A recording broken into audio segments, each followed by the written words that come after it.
Fonction dérivée, étude du signe de f' de x.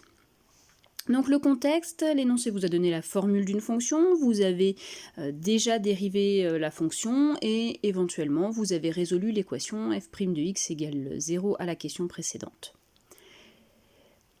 Vous allez étudier le signe de f' de x dans la question compléter le tableau de variation.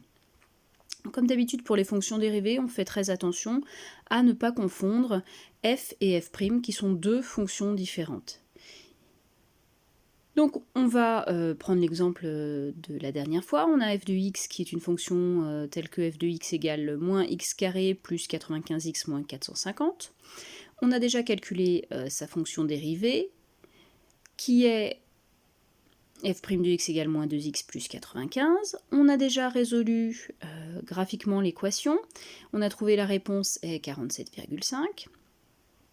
La solution de l'équation, et puis on va compléter le tableau de variation de f sur l'intervalle 10-80. Donc première étape, on reprend le tracé de la fonction sur GeoGebra, et puis on repère le signe de f'.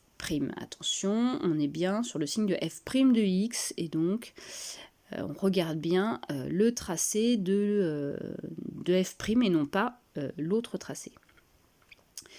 Donc f' c'est celle-ci, donc on voit bien qu'il y a un endroit qui est au-dessus de l'axe des abscisses, qui va être positif, où toutes les valeurs de la fonction vont être positives, et puis un endroit qui est en dessous de l'axe des abscisses, et dans ce cas-là, toutes les valeurs seront négatives.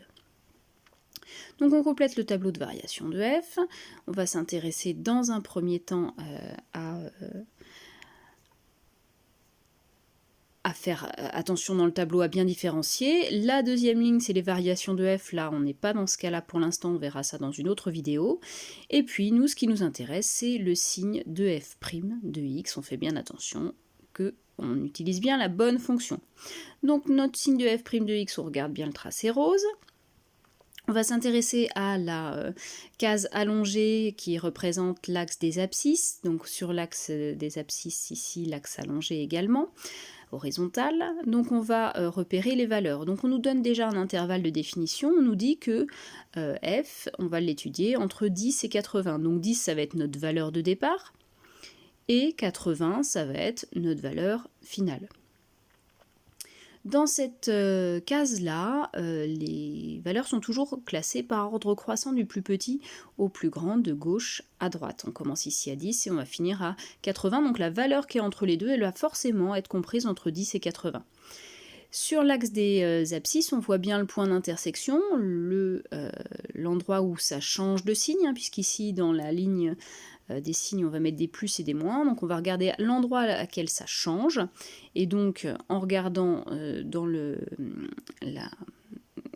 la case algèbre de GeoGebra, on va trouver les coordonnées du point d'intersection entre l'axe des abscisses et f', et donc on va choisir la valeur des x, donc 47,5, qui est bien compris entre 10 et 80. On complète ensuite la deuxième case, la deuxième ligne, qui cette fois-ci va être complétée avec des signes, des plus, des moins et des zéros. Donc ici on regarde sur le graphique entre 10 et 47,5, donc ce qui est représenté par l'accolade verte, on voit bien que la fonction elle est positive, enfin, les valeurs de la fonction sont positives puisqu'elles sont au-dessus de l'axe des abscisses, donc on va mettre un plus entre 10 et 47,5. On regarde maintenant entre 47,5 et 80, donc sur notre graphique, les valeurs entre 47,5 et 80, on voit que le tracé il est en dessous de l'axe des abscisses, et donc les valeurs sont négatives, donc on met un moins. On passe de plus à moins ou de moins à plus, toujours en passant par la valeur de 0, hein, puisqu'on ne peut pas, ici si on regarde les coordonnées, 47,5 ça nous donne bien 0, on ne peut pas passer de plus à moins sans passer par la valeur 0, ni de moins à plus sans passer par la valeur 0.